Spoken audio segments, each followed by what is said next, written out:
사도신경으로 우리의 신앙을 고백하며 새벽 예배 하나님께 올려드리겠습니다.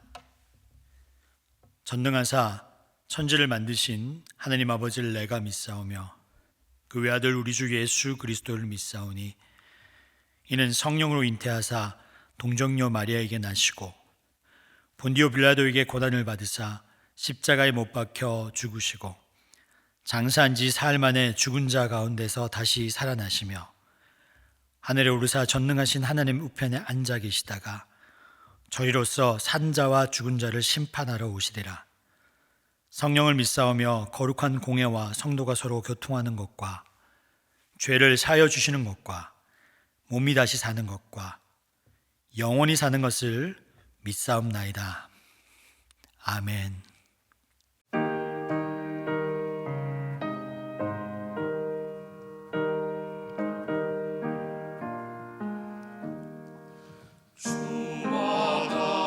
같이 기가는 것 즐거운 일 아닌가. 우리 주님 걸어가신 알저지를 밟겠네. 한 걸음 한 걸음 주 예수와 함께 날마다 우리 걸어가리. 어린아이 같은 우리 미련하고 약하나 주의 손에 이끌리어 생명길로 가겠네. 한 걸음 한 걸음 주 예수와 함께 날마다 우리 걸어가리. 꽃이 피는 들판이나 험한 골짜기라도 주가 인도하는 대로 주와 같이 가겠네. 한 걸음 한 걸음 주 예수와 함께 날마다 우리 걸어가리. 옛 선지자 에녹같이 우리들도 천국에 들려 올라갈 때까지 주와 같이 걷겠네. 한 걸음 한 걸음 주 예수와 함께 날마다 우리 걸어가리.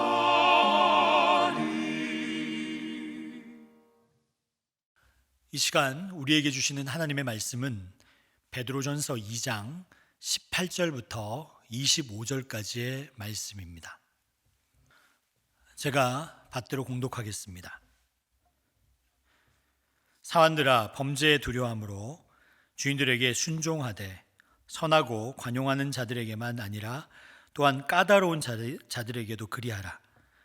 부당하게 고난을 받아도 하나님을 생각함으로 슬픔을 참으면 이는 아름다우나 죄가 있어 매를 맞고 참으면 무슨 칭찬이 있으리요. 그러나 선을 행함으로 고난을 받고 참으면 이는 하나님 앞에 아름다우니라. 이를 위하여 너희가 부르심을 받았으니 그리스도도 너희를 위하여 고난을 받으사 너희에게 본을 끼쳐 그 자취를 따라오게 하려 하셨느니라. 그는 죄를 범하지 아니하시고 그 입에 거짓도 없으시며 욕을 당하실 때 맞대어 욕하지 아니하시고 고난을 당하실 때 위협하지 아니하시고 오직 공의로 심판하시는 이에게 부탁하시며 친히 나무에 달려 그 몸으로 우리의 죄를 담당하셨으니 이는 우리로 죄에 대하여 죽고 의에 대하여 살게 하려 하심이라. 그가 채찍에 맞음으로 너희는 나음을 얻었나니 너희가 전에는 양과 같이 길을 잃었더니 이제는 너희의 영혼의 목자와 감독 되신 이에게 돌아왔느니라. 아멘. 함께 기도하고 말씀을 나누도록 하겠습니다. 아버지 하나님, 감사합니다. 어려운 시기라고 하지만 어떤 방식으로든 예배를 드리고 주님 앞에서 다양한 모습으로 모여서 하나님의 영광을 바라보게 하시니 감사를 드립니다. 이 시간 하나님, 주의 말씀을 듣습니다. 비록 부족한 사람의 언어로 전달되는 말씀이지만 하나님의 분명한 음성으로 들려지게 하여 주시옵소서. 오늘 이 시간 하나님만을 신뢰합니다. 성령의 은혜가 가득한 시간이 되기를 간절히 간구합니다. 주여 인도하여 주시옵소서. 이 모든 말씀 예수님의 이름으로 기도드립니다. 아멘. 할렐루야. 오늘은 예수님을 믿으십니까? 라는 제목으로 말씀을 전하도록 하겠습니다. 오늘 말씀을 통해서 우리가 우리 자신의 신앙에 대해서 다시 한번 짚어봐야 될 단 한 가지 문제에 대해서 말씀드리고자 합니다. 며칠 전에 청년부 때 함께 사역하던 전도사님이 36세의 젊은 나이에 암을 투병하다가 하나님의 부르심을 받았습니다. 훌륭한 목회자 가정에서 자라서 장래가 촉망되는 유능한 전도사님이셨습니다. 그래서 저 또한 많이 배우고 기대가 되는 분이었습니다. 하나님께서 그 전도사님을 하늘나라로 데려가셨을 때 주님, 마음껏 그분을 쓰시지 왜 그렇게 빨리 데리고 가셨습니까? 장례식장에 참석하면서 하나님께 조용히 질문했던 것이 기억이 납니다. 만약에 하나님께서도 나에게 더 시간을 주지 않고 이 강단에 마지막으로 세우신다면 나는 무엇을 전하고 갈 것인가? 젊다고 하는 것도 장담할 수 없고, 그리고 건강하다고 하는 것도 생명을 보장할 수는 없습니다. 우리가 언제 하나님의 부르심을 받을지는 아무도 예측할 수가 없습니다. 그래서 우리는 항상 준비하고 있어야 되는 것이 사실입니다. 그런 의미에서 목사도 마찬가지입니다. 이 강단에 설 때마다 이것이 마지막이라고 생각하고 전할 수밖에 없는 것이 우리 설교자의 입장입니다. 여러분도 역시 마찬가지입니다. 온라인 예배를 드릴 때마다 이 예배가 마지막이요, 그리고 하나님의 복음을 들을 수 있는 유일한 기회일지 모른다라는 긴장감을 가지고 우리 모두 말씀을 들어야 합니다. 왜냐하면 내일이라고 하는 것은 우리에게 아무도 보증할 수 없는 것이기 때문입니다. 그래서 위대한 설교자 스펄전이라고 하는 목사님은 40대 초반에 그도 고치기 힘든 지병이 하나 있었습니다. 한 번은 주일날 서서 설교를 하는데 이렇게 말씀하셨습니다. 여러분, 오늘 저는 여러분 앞에 수없이 강단에서 들었던 똑같은 메시지를 다시 전하려고 합니다. 그것은 예수 그리스도의 십자가에 관한 메시지입니다. 예수님이 우리의 죄를 담당하시고 죽으셨다고 하는 여러분이 잘 아는 메시지입니다. 저는 그것을 이 시간 전하려고 합니다.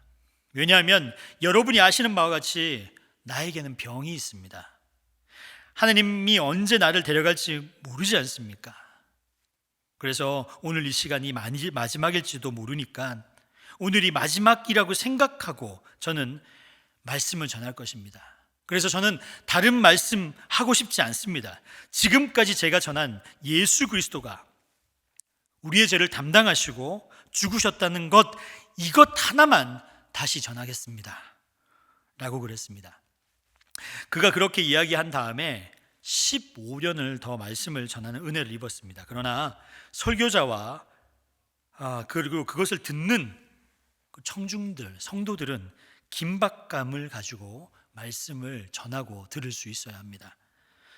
여러분이 만약에 이렇다고 가정을 해봅시다. 더 이상 예배당에서 심지어는 온라인 예배조차 드릴 수 없다라는 가정을 해보도록 합시다. 그럴 때 저는 생각을 해봤어요.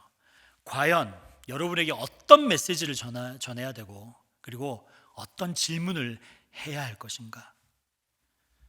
오글로스 오트 목사님이 선교사로 미국에 건너온 젊은 요한 웨슬레를 앉혀놓고 했던 두 가지 질문을 저는 여러분에게 하려고 합니다.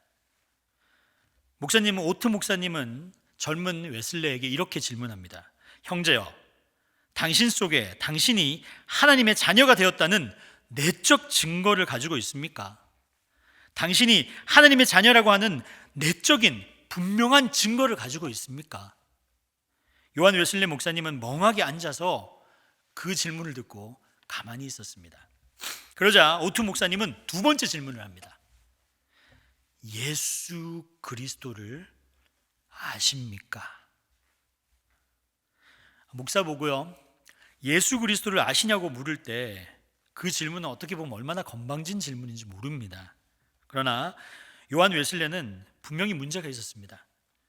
예수 그리스도를 아십니까? 그랬더니 요한 웨슬레 목사님은 멋쩍은 듯이 조금 있다가 예수 그리스도를 알지요. 그는 이 세상의 죄를 짊어지시고 십자가에 죽으신 우리의 구원자이십니다. 오글로스 오트 목사님은 이 대답에 대해서 맞는 말씀입니다. 그렇지만 그 예수 그리스도가 당신에게는 어떤 분입니까? 그렇게 요한 웨슬레는 무엇인가 대답하긴 했습니다만 그때부터 마음속에 큰 아픔이 시작되었습니다. 왜 나는 자신 있게 대답하지 못하는가? 예수 그리스도가 나에게 어떤 분인가를 묻는데 왜 나는 분명하게 대답하지 못하는가? 내가 이러고는 목사냐? 내가 선교사냐? 이렇게 얘기하면서 영국에 돌아왔고 너무나 가슴 아픈, 그리고 가슴이 아파서 오랜 동안 그 질문에 대해서 진통을 했다고 합니다. 나의 믿음은 어딘가 모르게 잘못되었나 보다. 웨슬리는 계속 그 질문에 대해서 생각했습니다. 내가 오늘 저녁이라도 마지막에 이 세상을 떠난다면 내가 이래가지고 하나님의 나라에 들어갈 수 있겠는가? 그런 고민이 시작되었습니다. 그렇게 그가 진통하고 고통하는 가운데 하나님이 웨슬레에게 빛을 비춰주셨습니다. 다시 거듭나는 역사가 그에게 일어났습니다.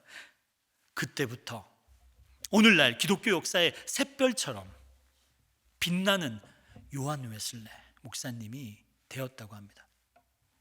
만약에 오늘 우리가 복음을 들을 수 있는 기회가 이 시간이 마지막이라면 저는 똑같은 질문을 여러분에게 던질 것입니다. 여러분의 마음속에 여러분이 하나님의 자녀가 되고 그리고 하나님이 여러분의 아버지가 되신다는 내적 증거, 흔들 수 없는 증거, 부인할 수 없는 증거를 여러분은 가지고 계십니까? 또 예수 그리스도가 당신에게는 어떤 분이십니까? 여러분 분명히 고백할 수 있습니까? 분명히 말할 수 있습니까? 만약에 그것이 분명하게 대답할 수 없다면 이것은 심각한 문제일 수 있습니다.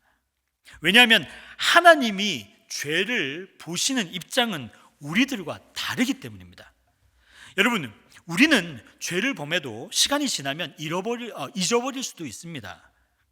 인간은 약하니까요. 다 그럴 수 있지 않는가? 그렇게 생각하고 어떤 면에서는 상당히 가볍게 죄를 처분하기도 합니다.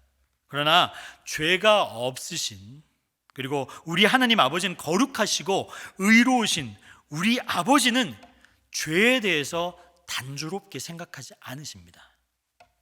여러분 한번 생각해 보십시오. 인간의 입장에서 아담이 큰 죄를 범했다고 생각하지 않습니다. 하나님이 먹지 말라고 한 선악과를 따먹은 것 하나밖에 범죄한 것이 없습니다. 그러나 하나님은 그에게 말씀하십니다. 반드시 죽으리라. 이것이 죄에 대한 하나님의 입장이에요. 아무리 작은 죄라도 용납할 수 없는 것이 하나님의 입장입니다. 죄에 대해서 사형 선고를 하고 그리고 죄인에 대해서 영원한 심판을 선포하지 않으면 안 되는 분이 공의로운 하나님, 즉 거룩하신 하나님이심을 믿으시길 바랍니다. 그러므로 내가 나의 죄를 생각한다든지 내가 죄 짓는 입장에서, 죄인의 입장에서 생각하는 것과 하나님이 나의 입장으로 생각하는 것은 근본적으로 다른 문제입니다. 모든 사람은 세상적인 입장에서 모든 죄를 평가하려고 하지만 하나님의 기준에서는 죄에 대해 작은 죄 하나도 해결하지 않으면 그것은 보통의 문제가 아니라고 보시는 것이 하나님의 입장입니다. 그래서 오늘이라도 우리에게 종말이 온다면, 예수 그리스도가 어떤 분인가를 모르고 교회만 다녔다면, 갑자기 이 세상에서 모든 것에 손을 놓아야 될 때, 가족도 떠나고 사랑하는 이도 떠나고 다 떠나고 밤낮 없이 몸을 다해서 몸 바치고 시간을 바쳐서 혼신했던 그 일도 손을 놓고 이제 나 혼자만 남았을 그때, 세상에서 떠나는 사람 다 떠나도 안 떠나시는 분이 바로 한 분 계십니다. 마지막에 만날 분이 바로 한 분 계십니다. 여러분, 마지막에 만나면 여러분은 하나님과 1대1 대면을 해야 할 것입니다. 죄를 하나도 용납하시지 못하는 그 하나님과 만나는 순간이 있습니다. 죄에 대해서 반드시 죽으리라고 선언한 그 하나님과 여러분 1대1 대면을 하는 것입니다. 그러므로 저는 이 시간 여러분에게 도전하고 싶습니다. 이 시간이 마지막이라고 생각한다면, 여러분 신앙이 아직도 바로 되지 않았다면 이 시간을 통해서 해결받는 역사가 일어나시기를 주의 이름으로 축원합니다. 예수 그리스도는 누구십니까? 분명하게 대답할 수 있어야 됩니다. 24절을 보도록 하겠습니다. 친히 나무에 달려 그의 몸으로 우리의 죄를 담당하셨으니, 앞절만 읽겠습니다. 오늘 여러분 다른 말씀은 다 잊어버려도요, 이 말씀은 꼭 외우셔야 됩니다. 친히 나무에 달려 그의 몸으로 우리의 죄를 담당하셨습니다. 다시 한번, 친히 나무에 달려 그의 몸으로 우리의 죄를 담당하셨습니다. 예수 그리스도는 22절에 있는 대로 죄가 없으신 분입니다. 그는 죄를 범한 일도 없는데도 불구하고, 그 말은 자진해서 나무에 달려 십자가에 달려 나의 죄를 담당하신 분이 바로 예수 그리스도이십니다. 나무에 달려 나의 죄를 담당하신 분이 예수 그리스도다라고 이야기할 때 이 말씀이 여러분의 가슴에 분명히 와닿습니까?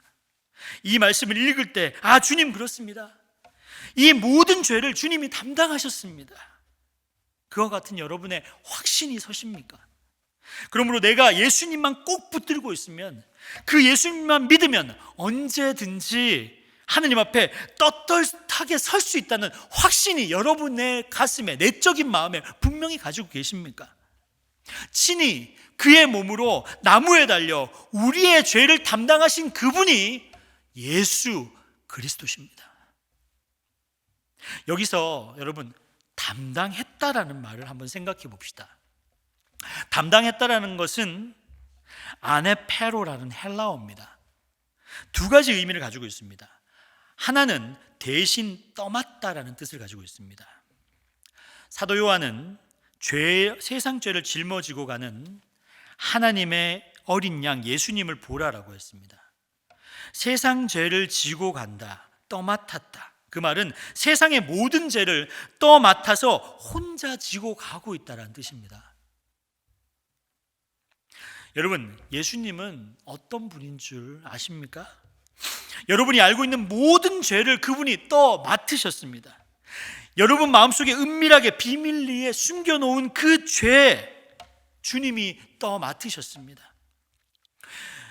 우리 모두가 과거에 범한 그 죄를 주님이 떠맡으셨고, 우리가 앞으로 세상 살 동안에 내가 약해서 범할지 모르는 그 죄 또한 주님은 떠맡으셨습니다. 전부 다 떠맡으셨어요. 혼자 다 지셨습니다. 여러분, 세상에 이것만큼 큰 뉴스가 어디 있습니까? 내 힘으로 감당할 수 없는 심각한 죄의 문제를 그분이 떠맡으셨습니다. 김 목사야, 내가 도둑질했느냐? 그 도둑질한 모든 죄를 주님이 떠맡으셨습니다. 김 목사야, 네가 거짓말했느냐?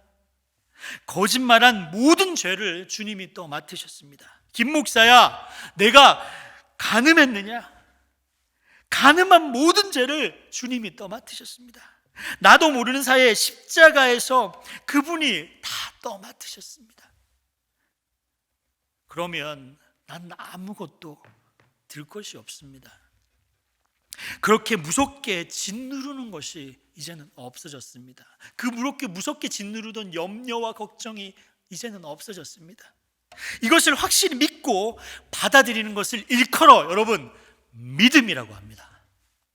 두 번째 담당한다는 의미는 희생 제사를 지셨다는 겁니다. 보세요. 그렇지 않습니까? 하나님은 죄에 대해서 참지 못하시는 분입니다. 예수 그리스도가 모든 우리의 죄를 혼자 떠맡으셨으니 거기에 찾아오는 것은 무엇이겠습니까? 하나님의 심판이 찾아올 수밖에 없는 거죠. 죄에 대한 날카로운 무서운 심판이 예수 그리스도에게 쏟아졌습니다. 자연의 그는 십자가에서 살을 찢고 피를 흘려서 희생 제물이 되고 말았습니다. 나 대신 죽었다는 이야기예요. 나 대신 희생이 되셨다는 말입니다. 나 대신 그는 하나님의 진노를 받았다는 이야기입니다. 그래서 우리는 이 말씀을 읽을 때 하나님 아버지 감사합니다. 나 같은 죄인을 위해서 당신이 희생 제물이 되셨습니다.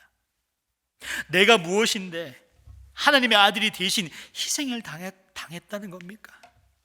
여러분, 적어도 양심이 있는 사람이라면 이 뉴스를 들을 때 부끄러워야 합니다. 왜냐하면 내가 얼마나 부끄러운 사람인지 우리는 알기 때문입니다. 내가 무엇일진데 이 소식 앞에 우리는 하나님 앞에 무릎을 꿇고 감격해야 합니다. 나 대신 예수님이 십자가에서 죽으셨습니다. 여러분, 믿음이라는 것은 이것을 그대로 믿고 받아들이는 것이 믿음입니다. 그러므로 그 결과는 어떻게 되었을까요? 24절의 후반부를 제가 읽어드립니다. 이는 우리로 죄에 대해서 죽고 의에 대해서 살게 하려 하심이라. 죄에 대해서 죽고 의에 대해서 살게 하려 하심이라. 그가 채찍을 맞음으로 너희는 나음을 얻었으니. 나는 죄에 대해서 죽었습니다.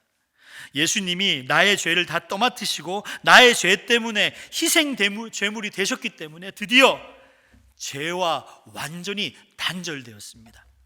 여기서 죄에 대해서 죽었다는 말은 이제는 죄와는 관계가 없이 끊어진 삶을 살아간다는 것입니다. 더 이상 죄하고 관계할 필요가 없게 되었습니다. 죄의 문제 때문에 더 이상 내가 고통당할 필요가 없게 되었습니다. 나에게 왔던 모든 죄가 여러분 다 용서받은 것입니다. 예수님만 믿기만 하면, 예수님을 온전히 나의 구주로 받아들이면 완전한 죄가 처리가 됩니다. 하나님은 더 이상 나를 죄인으로 보지 않습니다. 그러므로 이제는 죄에 대해서 죽은 자와 마찬가지입니다. 모든 것이 이제는 나에게 끝나버렸습니다. 내 마음에 평안이 찾아옵니다. 그리고 내 마음에 기쁨이 찾아옵니다. 항상 기뻐하라. 쉬지 말고 기도하라. 범사에 감사할 수 있는 그 평안이 우리에게 찾아오게 됩니다. 이제 죽음도 나를 따라오지 못합니다. 이젠 율법도 나를 정죄하지 못합니다. 이제는 어떠한 마귀도 나를 추적하지 못합니다. 나는 죄에서 해방된 사람임을 믿으시길 바랍니다. 악한 세상에서 마귀가 나를 보고 이렇게 얘기할 수 있어요. 너는 죄인이다. 너 같은 사람이 어떻게 구원을 받냐? 아무리 교회 다녀도 과거에 지은 죄 한번 생각해봐라. 너 같은 놈이 무슨 의인이 될 수 있느냐? 날마다 나를 정죄하죠. 죽음의 공포가 나를 떠나지 않죠. 하나님 앞에 내가 설 수 있을까라는 두려움을 주지만 여러분, 십자가에서 흐르는 보혈의 강에, 그 보혈의 피에 나의 몸을 던지고 그 피 속에 자신이 잠기면 따라오던 마귀도 더 이상 나를 추적하지 못합니다. 율법이 더 이상 나를 정죄하지 못하고 죽음이 나를 덮치지 못하여 새 생명이 되는 역사가 일어날 줄 믿으시길 바랍니다. 사랑하는 성도 여러분, 이 놀라운 구원의 길을 주신 예수 그리스도를 통해서 우리는 감사해야 합니다. 기뻐해야 합니다. 이것이 살아있는 예배가 될 줄 믿습니다. 우리가 살아남기 위해서, 우리가 이 악한 세상에서 살아남기 위해서 길은 딱 한 가지밖에 없습니다. 오늘 저녁이라도 나에게 종말이 온다면 다른 길은 없습니다. 내가 살아남기 위해서 나 대신 십자가에서 희생제물이 되어주신 예수 그리스도 밖에, 그 한 분밖에 잡을 도리가 없는 것입니다. 내가 오늘 마지막을 당한다고 생각을 해보십시오. 여러분, 여기 어디에 가서 여러분의 죄의 문제를 해결할 수 있습니까? 다른 길은 없습니다. 살아남기 위해서 예수 그리스도 그 보혈을 믿을 수밖에 없습니다. 이제 여러분, 더 이상 미루지 맙시다. 결단합시다. 그리고 자녀에게도 이 결단의 믿음을 전해줍시다.